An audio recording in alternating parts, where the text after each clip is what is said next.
select the Insert tab. I select the Attach tool. I set my files of type to PDF. I select the PDF file I want to use. I click Open. I accept the defaults to insert the PDF at the origin with a rotation of 0 and scale of 1. I click OK. The PDF is inserted. I select the PDF. I toggle Enable Snap for PDF on the ribbon. I want to modify the schematic. I select the Line tool from the Draw panel on the Home tab. I place a couple of lines. Notice that I can use the Endpoint Snap to select the endpoints of existing lines in the PDF underlay. I can create a corner using the Fillet tool by holding down the Shift key on the keyboard. By holding down the Shift key, I override the radius value, so I don't need to set the radius value on my fillet to 0. I select the Fillet tool from the Modify panel on the Home tab.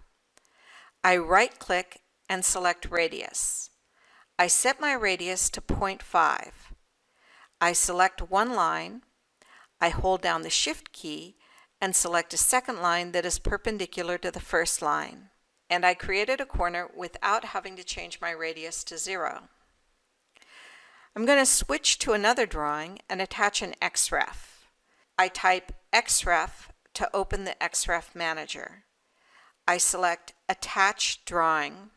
I locate the Autocad drawing I want to attach.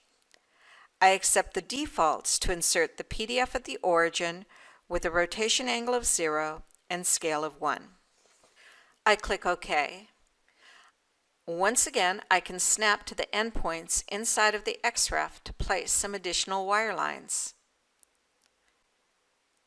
I select the Rectangle tool and draw a rectangle. I draw two more lines using the midpoint of the top of the rectangle and the midpoint of the bottom of the rectangle. I want to chamfer the rectangle using the polyline option and with no trim enabled.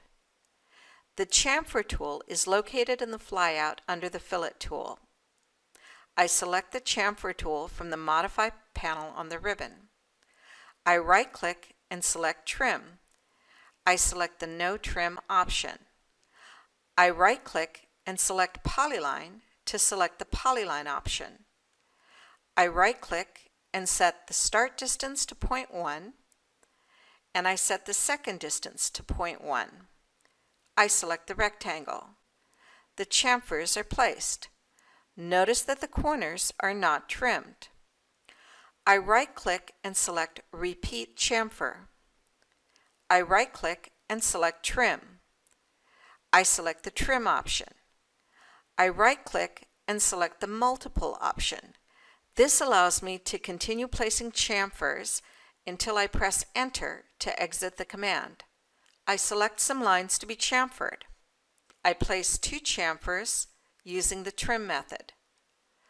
I press Enter to exit the chamfer command. I'm going to place a few more lines. I want to demonstrate how to use Fillet on parallel lines. I place two parallel lines. I can use the fillet to close or cap the ends. I select the Fillet tool from the Modify panel on the Home tab. I right-click and select Multiple. I select the two parallel lines. An arc is added to cap the lines. I can place an arc at either end of the two parallel lines. I press Enter to exit the Fillet command. I want to copy and paste from one drawing to another. I window around the chamfered rectangle I just created. I right-click and select Clipboard, Copy with Base Point. I select the midpoint at the bottom of the rectangle as my base point. I switch to my target drawing. This is the drawing with the PDF underlay. I right-click and select Clipboard, Paste. I select a location to place the geometry. One of my favorite tools in AutoCAD is Overkill. Overkill deletes overlapping lines. I switch over to my Overkill drawing. I type Overkill. I type All to select everything in the drawing to be inspected. I press Enter. A dialog opens. I have enabled Combine Collinear Objects, which means that if two lines overlap but extend out away from each other, they will be combined into a single line, similar to the join command. I click OK. Look by the command prompt to see how many overlapping lines were deleted. If you miss that message, just press F2 to expand the command prompt window.